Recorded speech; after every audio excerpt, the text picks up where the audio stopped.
Olá pessoal, tudo bem com vocês? Aqui é o Wesley, essa é a nossa terceira aula do curso de Biologia Celular e hoje nós comentaremos aqui acerca da organização molecular aí existente em células eucariotas e procariotas. Basicamente, nós adentraremos aqui no mérito das macromoléculas e também de micromoléculas aí existentes nas células. Nessa aula em específico, nós comentaremos aqui acerca da água, dos carboidratos e dos lipídios. Então, para ficar claro, a nossa aula ela se estrutura a priori em quê? Definir a importância fisiológica aqui da água nas mais diversas atividades metabólicas de uma célula, algumas propriedades inerentes à água, passando posteriormente para a estrutura e função de carboidratos, as classes de carboidratos, e aí eu vou apresentar alguns exemplos clássicos, o conceito de ligação glicosídica e, por fim, a gente comenta aqui da estrutura e da função de lipídios aqui nas células. Beleza? Então vamos lá. De antemão, quando a gente comenta de água, eu quero que vocês se atentem que é a micromolécula mais abundante aí nos organismos vivos. Então a gente pode saber já de antemão, por exemplo, que o ser humano ele é constituído aí basicamente por cerca de 70% d'água. O fato é que o percentual de água, ele é, de certo modo, relativo a depender da espécie e a depender da atividade metabólica e da idade de um ser vivo. Como assim? Por exemplo, uma água viva, ela é constituída aproximadamente por 98% de água. Em contrapartida, o ser humano, como a gente comentou anteriormente, tem 70%. Aí vamos pensar na questão da idade. Um embrião, ele tem um teor hídrico muito maior se comparado a uma pessoa de 60, 70 anos que tem aí cerca de 60% d'água. Além disso, a atividade metabólica também é decisiva para a quantidade de teor hídrico. Por exemplo, o, o dente ele apresenta aí cerca de 15% d'água. Mas quando você pega, por exemplo, uma célula muscular, ela apresenta aí 70, 75% d'água, certo? Não menos importante, a gente precisa se ater em algumas propriedades fundamentais aqui da molécula de água. Primeiro, ela é uma molécula polar, ela apresenta aqui uma porção com, com um polo negativo e um polo positivo. Então, é uma molécula polarizada. Não menos importante, as moléculas de água elas têm uma propriedade de alta atração com outras moléculas, tá? E é uma molécula com uma baixa tendência de ionizar-se. Então, é uma molécula extremamente polarizada. Acrescido a isso, um outro detalhe interessante é que a geometria molecular da molécula da água favorece com que ela estabeleça ligações de hidrogênio. A quem não se lembre, uma ligação de hidrogênio é uma situação na qual o hidrogênio ele consegue se ligar, por exemplo, ao oxigênio, ao nitrogênio e ao flúor. E aí, consequentemente, a molécula de água ela consegue estabelecer ligações de hidrogênio entre outras moléculas de água, formando uma extensa coesão interna, ou seja, basicamente a molécula de água ela consegue estabelecer ligações entre outras moléculas de água, fazendo aqui uma molécula extremamente coesa entre si. Não menos importante, a molécula de água ela apresenta aí algumas propriedades que são incomuns, como por exemplo o alto ponto de fusão e um ponto de ebulição também muito alto. Não menos importante também, apresenta aqui um calor de vaporização extremamente alto, tá bom? É uma propriedade muito incomum se comparada a outras moléculas. E isso está diretamente atrelado, pessoal, com a questão das ligações de hidrogênio existente entre as moléculas de água. Vale ainda ser destacado aqui para vocês que outro detalhe que é de interesse que a gente saiba sobre a água é que ela apresenta uma alta capacidade de dissolução aí de solutos. Como assim? A molécula de água ela consegue fazer com que as moléculas se quebrem. Então, por exemplo, moléculas como o cloreto de sódio, na presença de água, sofre um processo chamado de solvatação e isso rompe essas moléculas, tá? Além disso, a água ela consegue estabilizar aqui os íons e, consequentemente, acaba por enfraquecer possíveis interações eletrostáticas. Porque, quem não se lembre, uma ligação iônica essencialmente é uma interação eletrostática. Não menos importante, moléculas não polares são pouco solúveis em água, então elas tendem-se a agregar. Então, a molécula de água ela meio que faz um aprisionamento aqui de uma molécula apolar, certo? E aí, consequentemente, a gente ainda precisa comentar aqui sobre moléculas anfipáticas. A quem não se lembra, uma molécula anfipática é uma molécula que apresenta regiões com caráter polar e um caráter apolar, como, por exemplo, a membrana plasmática. Tem uma porção polar e uma porção apolar. O fato é que a porção polar ela consegue interagir muito bem com a água, uma região extremamente hidrofílica, e, consequentemente, acaba tendo uma maximização da interação aí com o meio aquoso. Em contrapartida, regiões apolares são extremamente hidrofóbicas e, consequentemente, elas tendem a evitar o contato com a água. E, consequentemente, ó, vamos pegar aqui, por exemplo, um lipídio. Um lipídio, quando ele é jogado aqui em água, por exemplo, óleo e água, a gente tende a formar estruturas chamadas de micelas, que seriam justamente o quê? Uma repulsão aqui da porção polar, da porção apolar, perdão, e, consequentemente, uma agregação aqui com a porção polar, beleza? E aí, outro detalhe interessante é que a água está diretamente atrelada também como um importante componente associado com o pH, tá? Então, o pH nada mais é do que o logaritmo negativo aqui da concentração de íons H+, numa solução. E aí a gente tem basicamente o quê? Um pH ácido quando você tem uma alta concentração de prótons e hidrogênios, certo? E aí, consequentemente, se você aumenta a concentração de H+, você diminui o valor do pH. E, consequentemente, o quanto mais você diminui a concentração de H+, mais tu aumenta o valor do pH. Não menos importante, outras funções atreladas com a água seria lubrificação, regulação térmica e etc. Então, percebamos que, pensando em toda a organização citoarquitetônica, a água ela apresenta um protagonismo muito importante porque serve como meio para transporte de substâncias, serve para regular atividades metabólicas, tanto é que boa parte das reações químicas que acontecem dentro de uma célula obrigatoriamente precisam ocorrer em meio aquoso.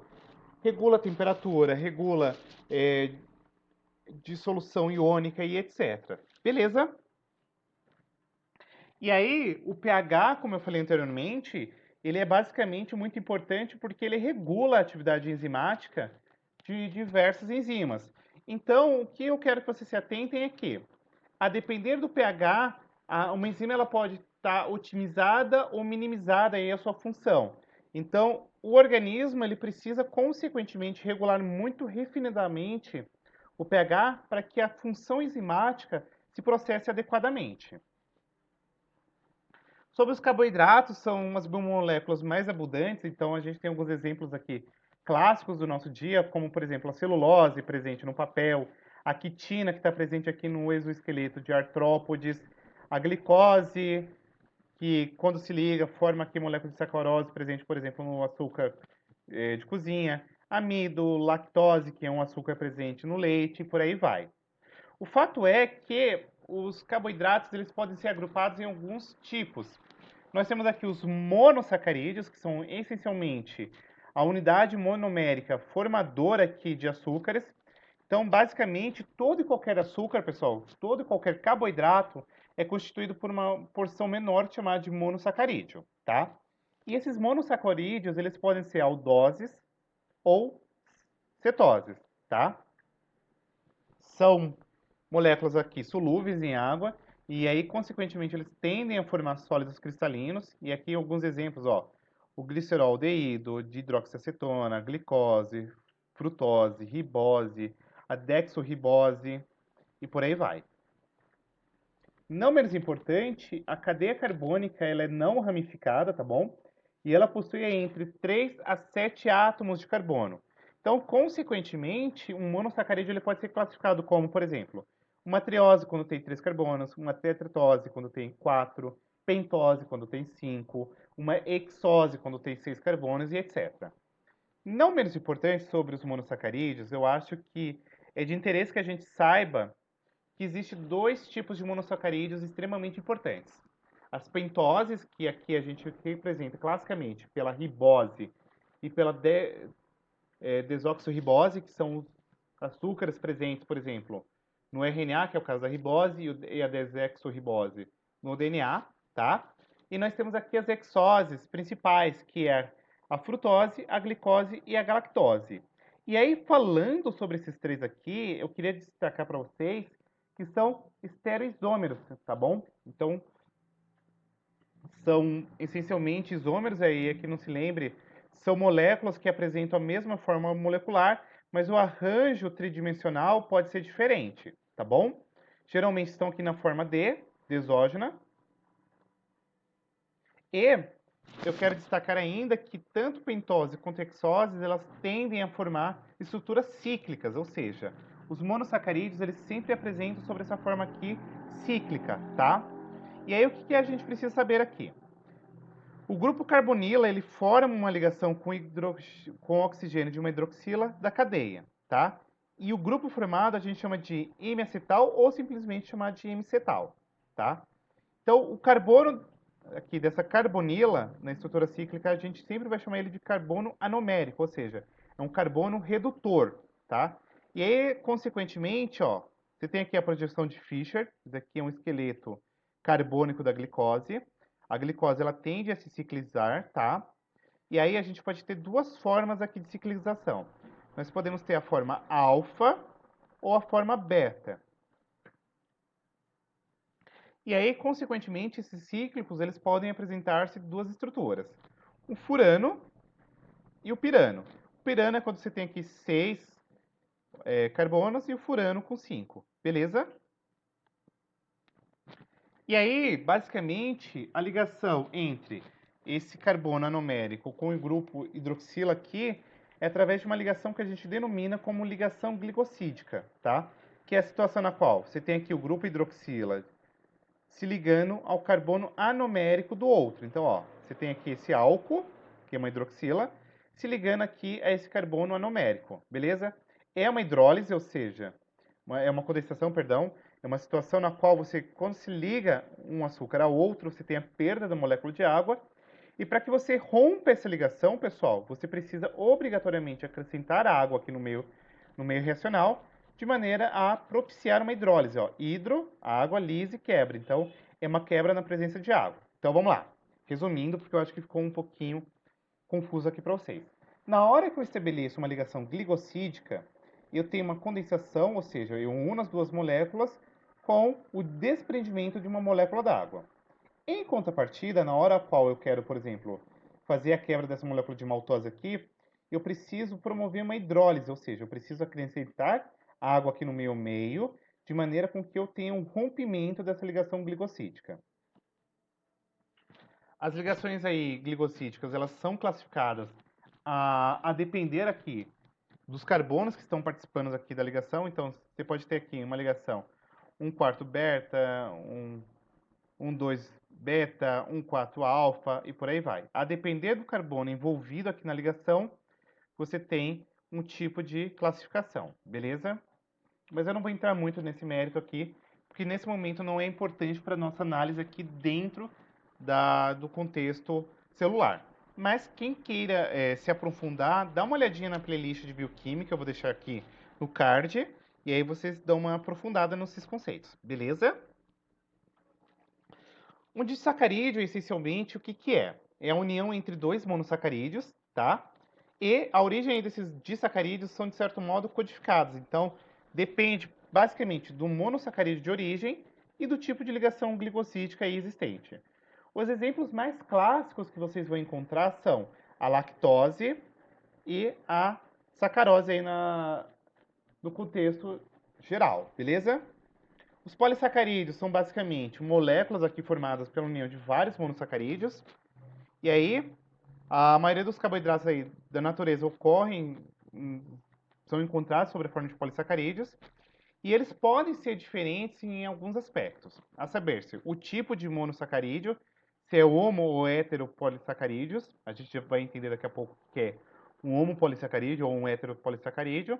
Mas já pegando aqui o, o sufixo, a gente já consegue entender, ó, o prefixo homo, igual, então são polissacarídeos iguais, hetero, polissacarídeos, são polissacarídeos diferentes, tá? o tipo de ligação existente e o padrão de ramificação existente nessa molécula. E, consequentemente, a biossíntese desse polissacarídeo ele não vai seguir aí um padrão fixo. Basicamente, a formação desse polissacarídeo está muito diretamente atrelado com a via bioquímica atrelada com esse processo e, consequentemente, as enzimas atreladas aí na catalisação da polimerização da molécula. Então, vamos lá. Homopolissacarídeos são basicamente polissacarídeos formados por um único tipo de monossacarídeo, tá? Então, você tem aqui um caso não ramificado e um caso ramificado. E heteropolissacarídeos é uma situação na qual agora você tem dois tipos de monômeros não ramificados, ou seja, você tem monômeros diferentes, monossacarídeos diferentes. Então, por exemplo, uma glicose ligada a uma frutose. Então, forma um heteropolissacarídeo. E aí você pode ter ainda um heteropolissacarídeo ramificado, beleza? E aí, os polissacarídeos eles se diferenciam apenas pela estrutura. Então, você tem aqui uma cadeia de glicose da ligação 1-alfa-4 e aqui na celulose, por exemplo, você tem aqui cadeias de glicose com ligações do tipo 1-beta-4, tá? Alguns exemplos de polissacarídeos comuns, comumente, são o amido, que é uma reserva energética vegetal. Então, basicamente, quando a gente está pensando em organismos eucariontes vegetais, você tem aí uma reserva energética, que é o amido, tá? Então, ele está encontrado aqui no parênquima de raízes tuberosas, nos tubérculos, em sementes, e serve aqui como um substrato energético para a planta. O glicogênio, por sua vez, é uma reserva energética que temporária em células eucarióticas animais, tá? Forma glândulas aqui um pouquinho menores que o amido. É muito abundante, por exemplo, em hepatócitos, isto é, células aí do fígado e tecido muscular. E um detalhe interessante é que a intensa ramificação aqui promove uma facilitação na degradação dessa molécula, tá? É menos solúvel do que a glicose e é extremamente importante essa reserva energética aqui, porque quando a gente está, por exemplo, numa situação de jejum, a gente tem quebra da molécula de glicogênio para fornecer glicose aí na corrente sanguínea para, consequentemente, produzir energia. A celulose é uma estrutura que presente na parede celular de organismos vegetais, então é uma estrutura importante que confere uma resistência para a planta, para evitar estresse mecânico, para não promover lise e etc. Tem aqui a estrutura da celulose, tá? E aí a gente tem celulose primária, secundária, mas eu não vou entrar muito nesse mérito. E nós temos aqui a quitina, que é basicamente um polissacarídeo com cadeias lineares de N-acetil de glucosamina. É um polissacarídeo presente, por exemplo, no exoesqueleto de artrópodes, presente, por exemplo, na parede celular de fungos. E é extremamente importante porque confere uma resistência para esses organismos, tá bom? Então tem aqui, ó, a esquematização da parede celular de um fungo e a esquematização aqui da parede do exoesqueleto de artrópodes. E sobre os lipídios, são biomoléculas aí extremamente diferentes, tá? A única diferença que a gente pode, um único elo que consegue unir todos os lipídios é que todos são insolúveis em água. Apresenta uma diversidade de estruturas bioquímicas aí, de estruturas químicas, perdão.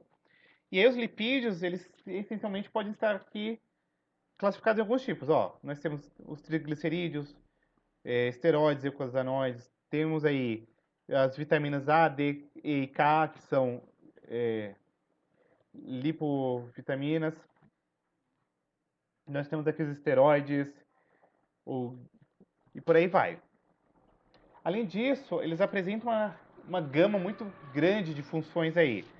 Por exemplo, a gente pode ter funções atreladas com proteção, ativação de moléculas, então podem fazer sinalização e, consequentemente, ativar moléculas. Está associado com pigmentos aqui, pode atuar como cofator, sinalização extracelular como hormônio, sinalização intracelular, estrutural, como por exemplo o caso da membrana plasmática, armazenamento, proteção e por aí vai.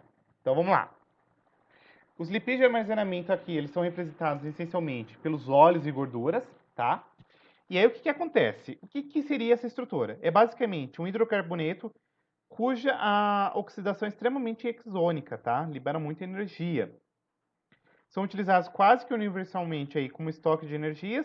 No entanto, um detalhe interessante é que lipídios liberam muito mais energia se comparado a carboidratos. No entanto, para você fazer a quebra de lipídios é muito mais difícil do que carboidratos. Por isso que o nosso organismo prioriza a quebra de carboidratos ao invés de lipídios. São moléculas aqui derivadas de ácidos graxos, tá? Os ácidos graxos essencialmente são o quê? Ácidos carboxílicos que apresentam aqui entre 4 a 36 carbonos, podem ser ramificados ou não, tá? Essas cadeias elas podem ser saturadas ou insaturadas e elas apresentam estruturas cíclicas, hidroxilas ou até mesmo as ramificações, como eu comentei anteriormente. Comumente o que a gente encontra são estruturas aqui com cadeia não ramificada que apresentam entre 12 a 24 carbonos.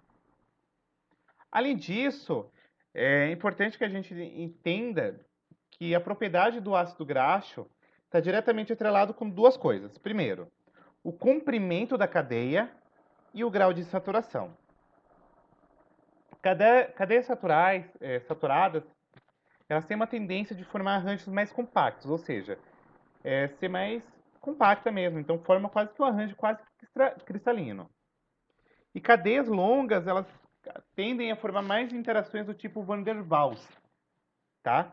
Então, nesse sentido, eu quero que vocês entendam, ó.